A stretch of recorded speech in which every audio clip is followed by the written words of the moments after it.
오늘은 임영직 목사님으로부터 우리에게 13번째, 벌써 13번째 시간이 됐네요. 부채입니다. 부채는 이 부채도 있죠? 근데 이 부채가 아니라 남에게 돈을 빌린 부채, 빚을 얘기합니다. 이 빚은 남에게 신세를 끼친 것도 빚을 준 거죠. 또 혹은 신세를 진 것까지 포함해서 우리는 빚이다, 그렇게 얘기를 합니다. 이건 마땅히 갚아야 될 것이고 갚아야 합니다. 근데 원래 빚을 준 사람은 절약하고 아끼고 덜 먹고 덜 입고 이렇게 합니다. 근데 빚을 진 사람은 먹을 거 다 먹고 입을 거 다 입고 쓸 때 다 쓰고 이렇게 하는 것이 빚진 사람들이 하는 일입니다. 그런 게 빚을 준 사람들 눈에 띄면 속이 터집니다. 답답합니다. 좀 아껴서 빚을 갚지 저렇게 다 먹고 다 입고 저렇게 할 수 있는가 속상합니다. 근데 그게 교회 안에서 빚어진 일이라면 이건 신앙에도 손해가 옵니다. 그래서 제가 늘 말씀드리지만 교인들끼리는 빚 주고 빚 지고 하지 마십시오. 돈을 꾸거나 꿔달라는 소리도 하지 말고 꿔주지도 마십시오. 꿔주지 않아야 되는데 돈을 꿔달라는 사람이 있으면 우리 목사가, 하누리교회 목사가 늘 입버릇처럼 돈 꿔주지 말라고 해서 다른 데는 말 안 들어도 그때는 말 잘 듣는 척 하시고 목사가 돈 빌려주지 말라 그래서 난 못 빌려준다 이렇게 저를 팔아도 됩니다. 정말 됩니다. 여러분, 빚 주는 건 그냥 줄 생각으로 주시면 몰라도 교인들끼리 빚을 주고 빚을 꾸는 이런 일들이 생기면 항상 둘 중에 한 분은 잃게 되는 일들이 교회 안에서 일어납니다. 저는 많이 봤습니다. 정말 많이 봤습니다. 그리고 한평생 빚을 줬는데 안 갚아서 그분을 그냥 이름도 안 부르고 라고 부르면서 평생 그렇게 저주하고 미워하고 이렇게 사는 분을 저는 봤습니다. 예수 믿으면서 돈 빌려준 사람, 돈 꿔간 사람이 안 갚는다는 이유로 평생 괜히 손이 이러면서 그 사람을 저주하는 그 입이 건강할 리겠습니까? 그러니까 빌려주면 안 갚으면 잊으세요. 그리고 빌려주지 마십시오. 그래서 우리 그리스도인들은 확고하고 명확한 재정 원칙을 가지고 계셔야 됩니다. 그 재정 원칙이 뭐냐? 하나는 첫 번째가 하나님의 것을 구별하세요. 이게 재정 원칙 중에 제일 첫 번째 재정 원칙입니다. 하나님의 것과 내 것을 혼란스럽게 생각하면 안 됩니다. 그리고 여러분, 내 돈이 아니면 주머니에 넣지를 마세요. 어떤 분들을 보면 이 기관의 회계로서 이 공금을 가지고 계신 분이 자기 개인 돈과 공금을 섞어가지고 주머니에 넣어서 주머니에서 꺼내요. 이게 공금인가 내 돈인가? 이런 분들은 이 셈이 흐린 분들입니다. 그런 분들은 회계 맡기면 안 됩니다. 공금은 내 주머니에 넣지 마세요. 그게 원칙입니다. 그리고 공금은 내가 건드려서도 써서도 안 되는 돈입니다. 죄송스러운 얘기지만 우리 교회도 물론 마찬가지고 어느 교회든지 이 재정사고가 일어나는 일들이 꼭 있습니다. 그 재정사고가 일어나는 것은 당장 급하고 당장 안타깝고 당장 조금만 융통하면 그분을 살릴 수 있을 것 같으니까 교회에서 마음씀이 좋은 쪽으로 쓴 것인데 사고가 생기는 겁니다. 어떤 일이 있어도 이런 일은 우리 하누리 교회에서 있어서는 안 됩니다. 앞으로는 있어서는 안 돼요. 그렇기 때문에 하나님의 것을 구별할 줄 아는 이 재정 원칙의 첫 번째 원칙을 지키셔야 됩니다. 또 하나는 여러분 우리가 하나님의 청지기임을 명심하시기 바랍니다. 우리는 맡은 자들이지 우리의 것이 아닙니다. 그래서 맡은 자라고 하는 인식을 가지셔야 되고, 세 번째는 예산의 한계를 분명히 알고 그걸 닫아야 됩니다. 그걸 열어놓고 그냥 되는 대로 쓴다는 거죠. 빚진 사람들이 왜 빚을 졌겠습니까? 저 예산을 닫지 않고 썼기 때문에 빚을 진 거예요. 그러니까 돈을 빌렸어도 남이 어떻든 말든 또 빌리는 한이 있더라도 잘 먹고 잘 입고 때깔 좋게 지내는 겁니다. 그러니까 빚을 준 분들은 아끼고 또 아끼고 근검해서 빌려줬는데 그분들은 예산의 한계를 닫을 줄 모르는 분들이기 때문에 자기 생활 그대로 또 쓰는 거예요.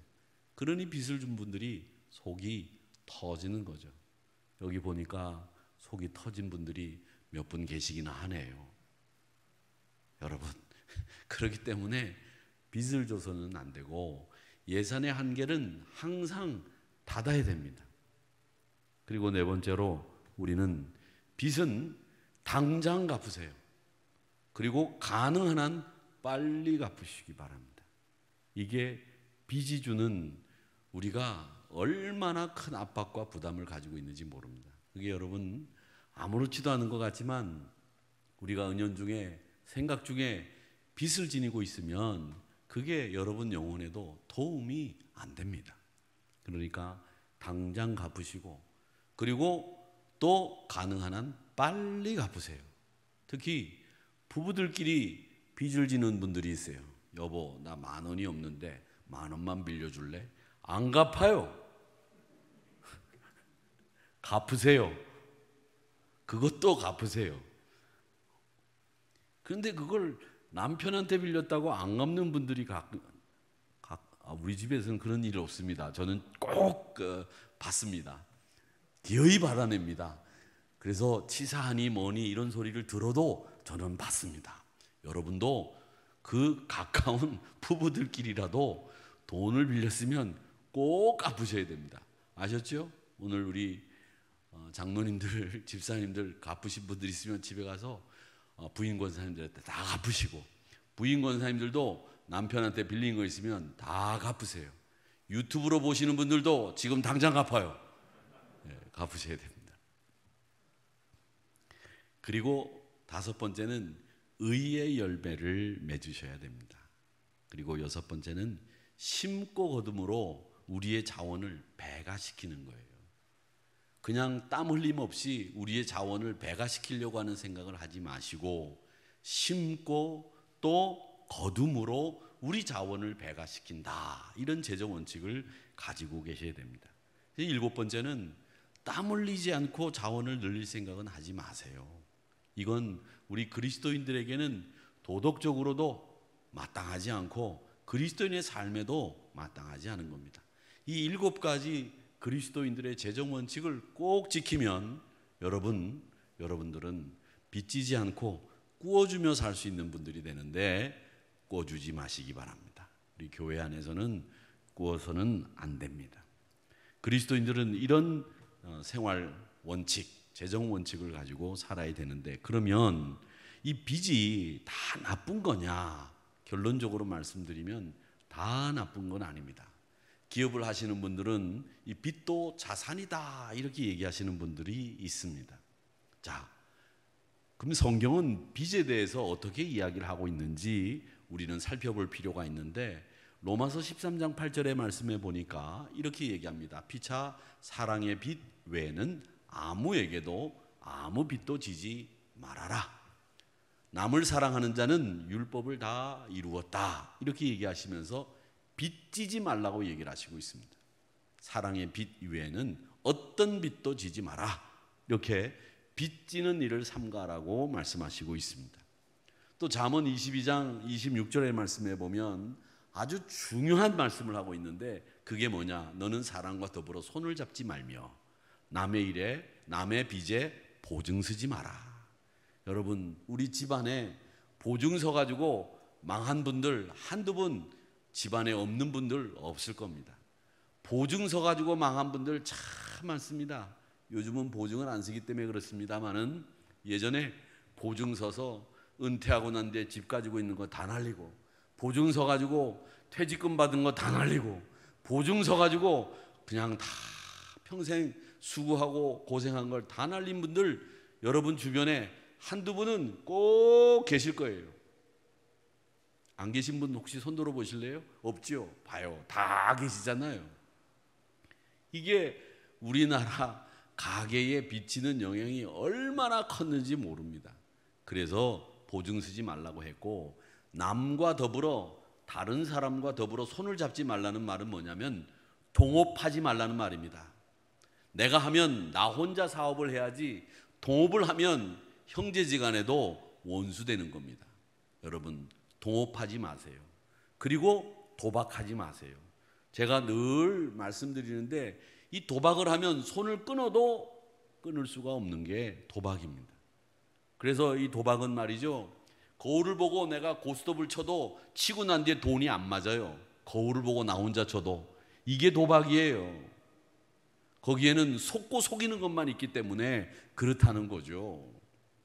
그래서 여러분 다른 사람과 동업하지 말고 빚보증 서지 말고 그리고 도박하지 말아야 됩니다.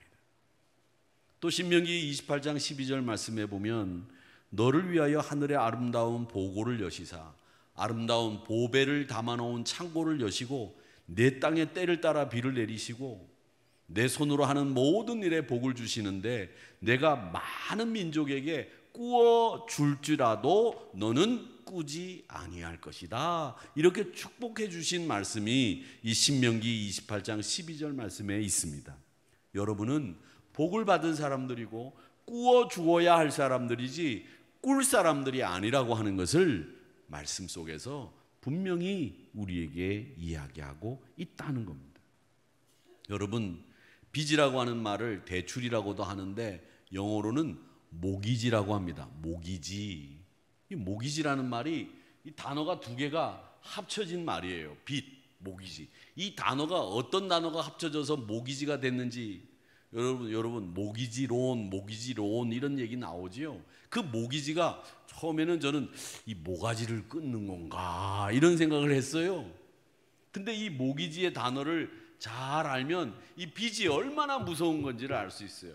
이 모기지라고 하는 단어는 모르트, 죽음이라고 하는 단어와 게이지라고 하는 불량이라는 단어가 합쳐져서 빚이라고 하는 모기지라는 단어가 됐습니다.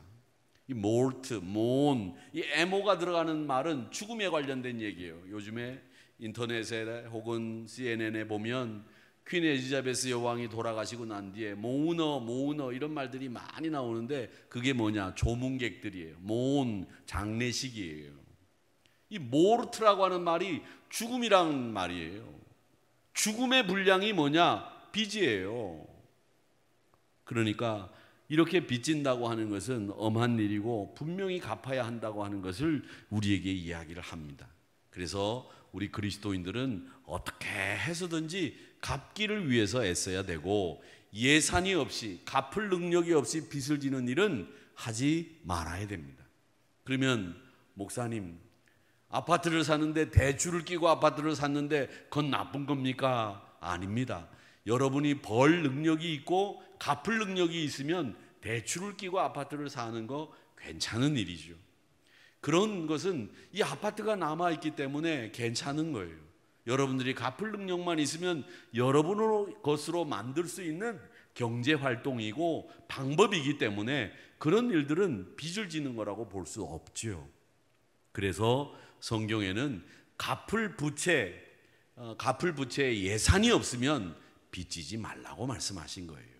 그래서 이명지 목사님은 이 물질적인 부채에 대해서 그리스도인이 지켜야 될 재정 원칙을 얘기해 주셨는데 이렇게 얘기하셨습니다. 첫 번째는 빌리는 일이 없을 수는 없대. 어쩔 수 없이 빌릴 수는 있겠지만 갚을 예산이 없거나 계산이 없이 빚을 지는 것은 불의한 일이고 남의 것을 도적질하는 일이다 이렇게 이야기했습니다. 그러니까 갚을 능력이 없거나 또 계산 없이 빚을 지는 일들은 도적질하는 것과 똑같다 이렇게 이야기하셨습니다. 또 이명지 목사님은 두 번째로 부채가 있으면 심령에 손해를 받고 사람이 주눅이 들어 활발하지 못하고 자유가 없고 평안하지 못하고 압박을 받게 되니 이 빚을 지는 일은 우리 영혼에도 도움이 되지 않는다, 이렇게 말씀을 하셨습니다. 또 세 번째로, 이 빚을 지게 되면 남에게 거짓말을 하기가 쉽고 행위로 신용을 잃기 쉽다, 이렇게 말씀을 하셨습니다. 이 말은 뭐냐? 아이, 김 선생, 내가 내년에 꼭 갚을게 그랬는데 내년에 못 갚는 거예요. 그러면은 얘기합니다. 내가 못 갚은 게 아니라 돈이 못 갚은 거야. 돈이 없어서. 돈이 거짓말한다, 그렇게 얘기를 합니다. 여러분, 그래서 신용을 잃게 되는 거예요. 그래서 빚을 지면 거짓말하기가 쉽고 행위로 신용을 잃을 수 있으니 이명직 목사님은 빚을 지지 마라, 이렇게 이야기했고, 네 번째로는 뭐라고 말씀하셨는가 하면 부채를, 빚을 지지 않고 살아가는 방법은 남용하지 마라, 함부로 쓰지 마라, 그리고 분수를 지켜라, 그리고 세 번째는 만족하며 살아라, 이렇게 이야기하셨습니다. 여러분, 남용하지 마시고 함부로 쓰지 마시고요, 분수를 지키시고 그리고 만족하며 사는 삶, 이게 우리가 부채를 지지 않고 사는 방법이라는 겁니다. 만족하며 사시고 분수를 지키시고 함부로 쓰지 않는 이 세 가지만 지켜도 우리는 부채 지지 않고 살 수 있다는 겁니다. 부채를 지는 분들은 함부로 써요. 있는데 또 사고 어디다 뒀는지도 모르고 사놓고 보면 2개, 3개 나오죠. 그거 다 돈 낭비하는 거죠. 그렇게 함부로 쓰는 겁니다. 또 만족하지를 못해요. 내가 사놓고 난 뒤에 싹 옆에 사람 거 보면 더 좋아 보이거든. 이거 그냥 당근에다 팔고 또 사요.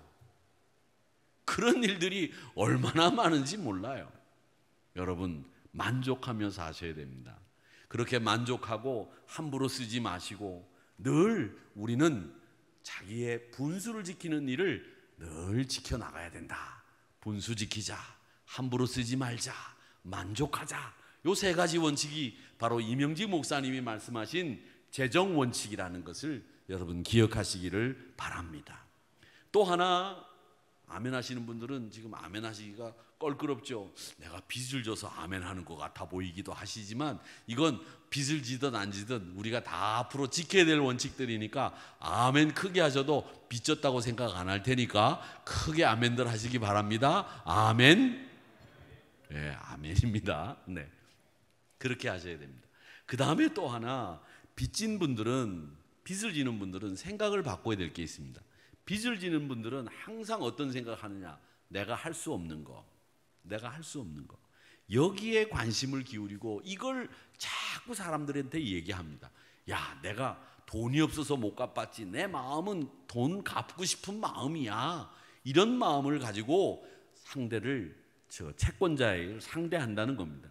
여러분, 빚진 분들은 없는 것에 관심을 갖지 마시고 내가 가지고 있는 것에 관심을 가지고 이야기를 풀어나가셔야 됩니다. 그리고 또 빚진 분들은 자기가 할 수 없는 일에 관심을 가지고 얘기를 풀어나가는데 자기가 할 수 있는 일을 가지고 이야기를 풀어나가는 것이 이 빚을 준 사람을 위로하고 합의를 볼 수 있는 방법이에요. 근데 빚을 진 분들은 항상 자기가 할 수 없는 일, 자기가 가지지 못한 거, 이걸 가지고 이야기를 풀어나가면서 변명하는 데 급급하다 보니까 신용을 잃는 거예요. 빚을 진 분들은 내가 할 수 있는 것을 이야기하셔야 됩니다.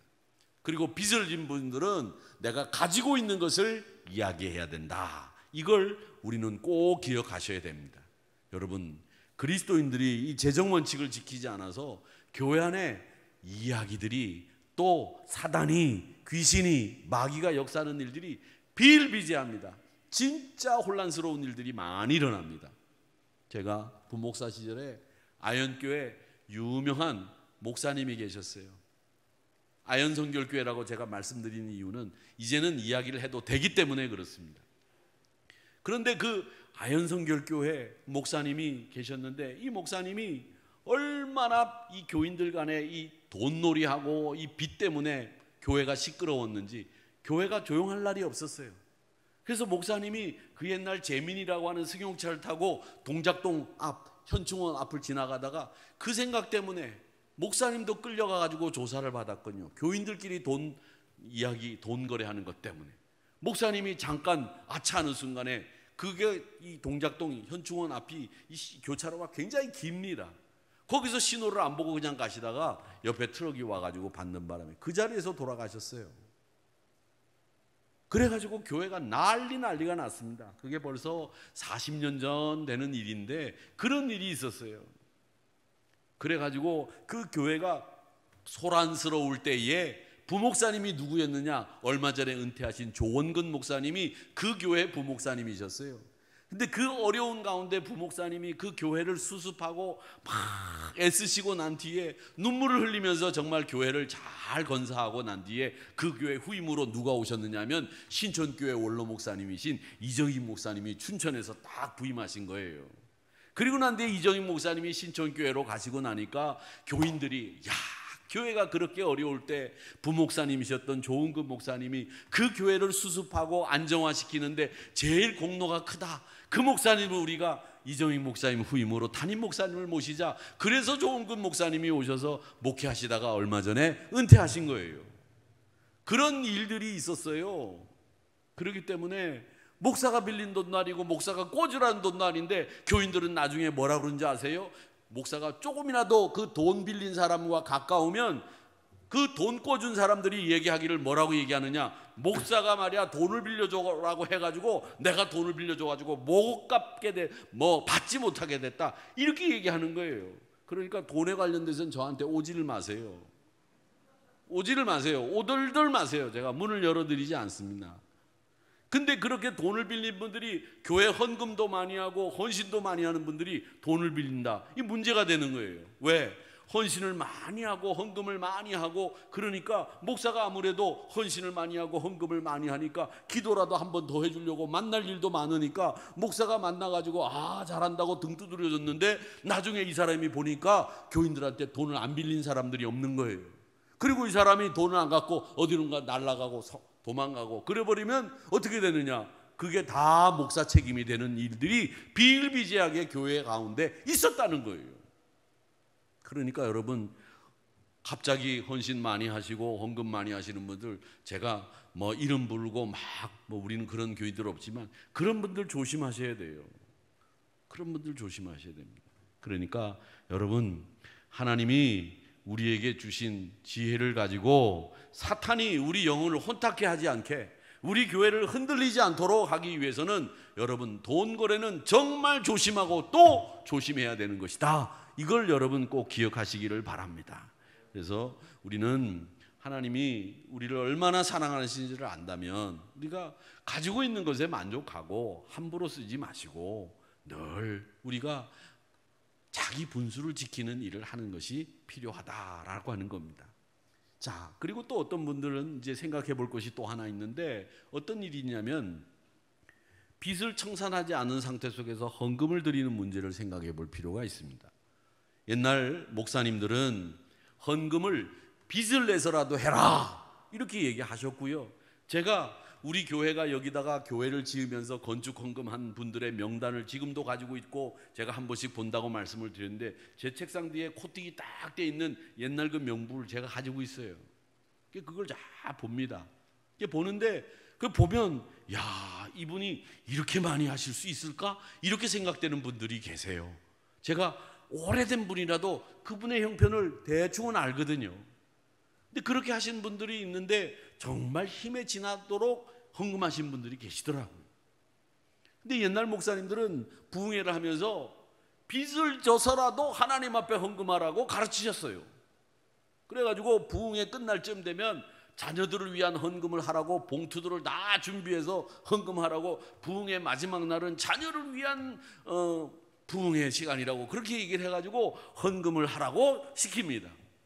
또 부흥회 중간쯤 낮 시간에는 충성스러운 신자들이 많이 오니까 그분들에게 얘기를 합니다. 부흥 강사 목사님이 뭐라고 얘기하냐? 목사님 양복해 줄 사람들 손 들으라고 그래요. 자, 목사님 양복해 줄 사람들 손 들어봐요. 왜 안 드세요? 참 어이가 없지요. 여러분, 그랬어요. 그런데 여러분, 빚을 내서라도 헌금을 해야 된다고 하는 것이 맞느냐? 빚을 내서 헌금을 하신 분들이 사실 있어요. 그런데 그 빚을 내서 헌금을 했는데 하나님이 갚을 수 있도록 채워주신 간증을 하시는 분들도 저도 만나봤습니다.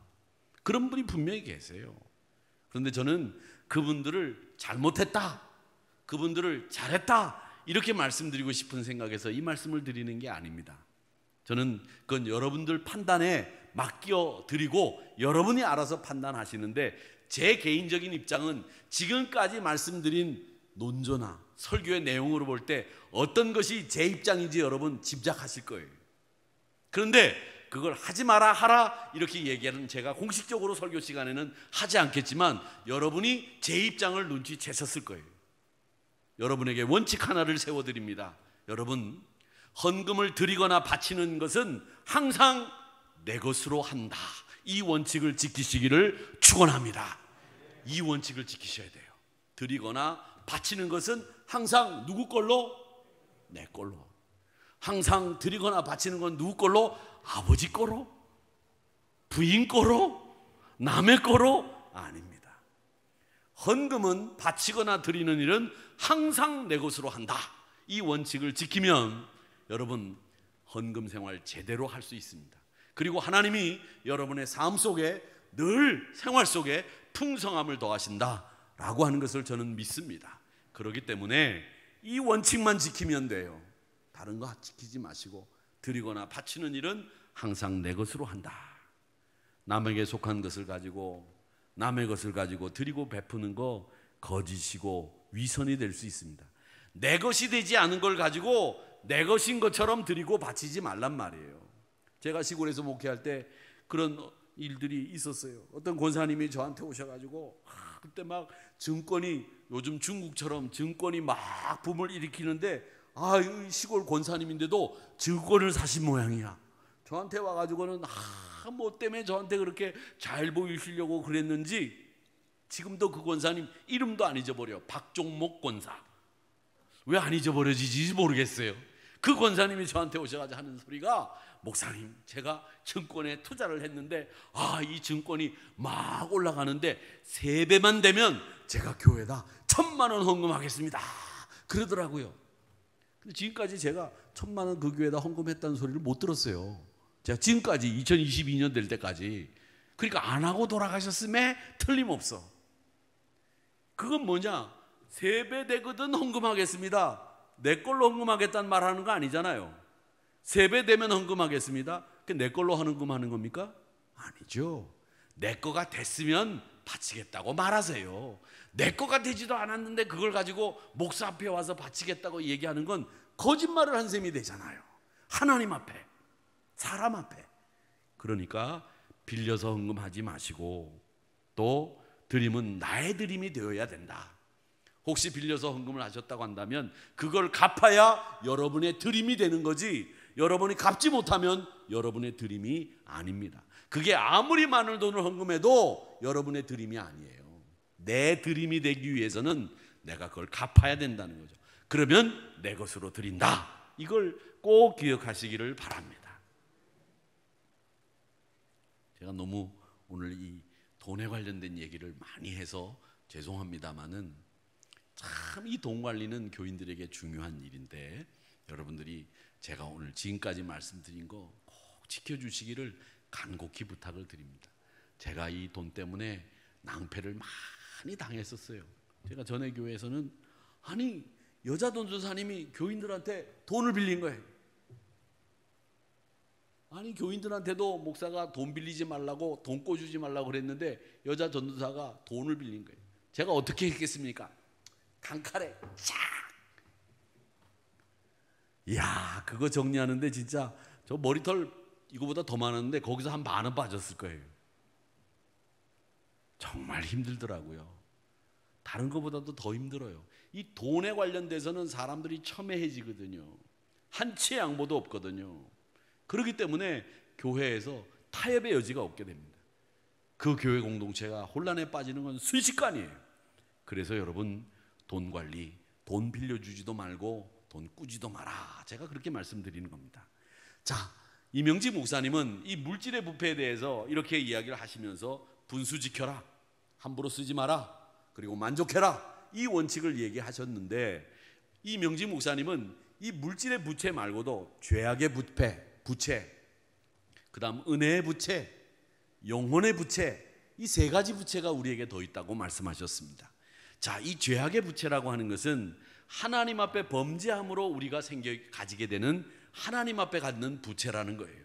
이 부채는 한 번이라도 죄를 업신여기고 행한 후에는 더 큰 빚이 된다고. 한 번 죄를 짓는 건 쉽지만 더 큰 죄를 짓는 건 한 번 죄를 짓고 나면 쉬워진다는 거예요. 그래서 더 큰 빚을 지게 된다는 거죠. 그래서 이 죄악의 부채는 바로 갚아야 되는데, 이 갚는 방법이 뭐냐?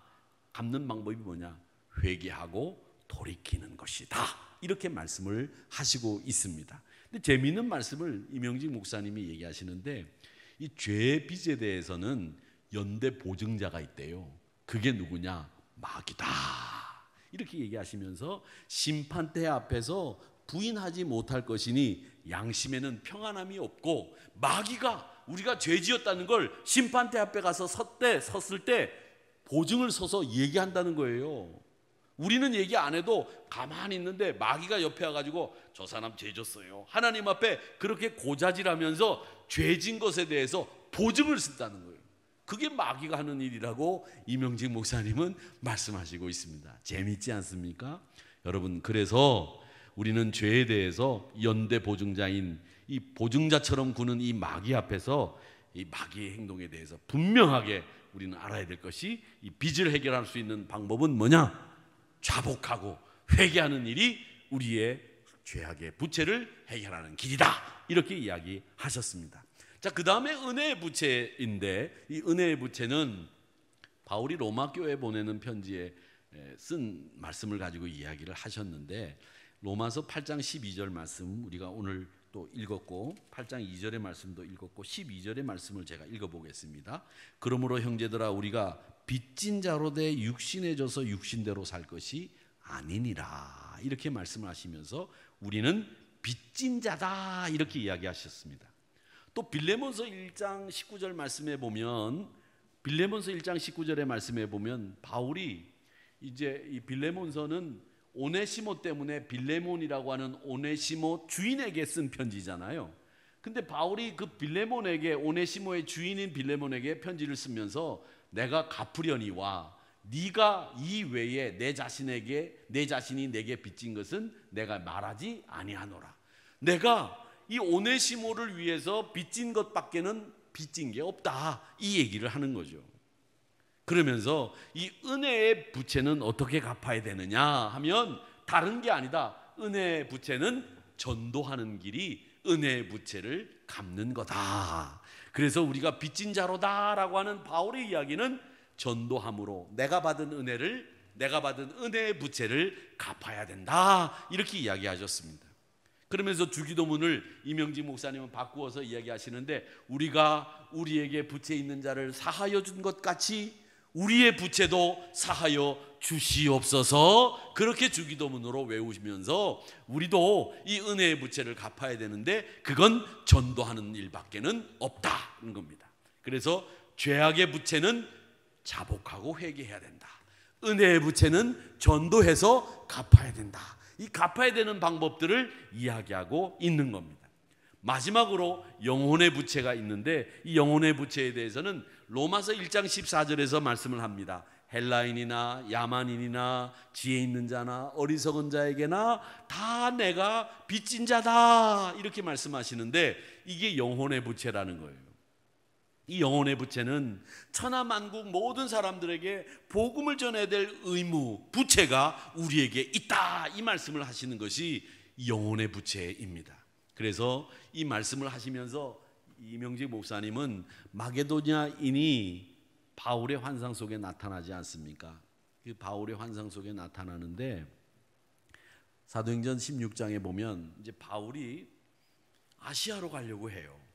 근데 잠을 자는데 잠에 마게도냐 사람, 그리스 사람이 딱 나타나 가지고서는 뭐라고 얘기하느냐? 사도행전 16장 9절 말씀에 보면 이렇게 되어 있습니다. 밤에 환상이 바울에게 보이니 마게도냐 사람 하나가 서서 그에게 정하여 이르되 마게도냐로 건너와서 우리를 도우라 하거늘.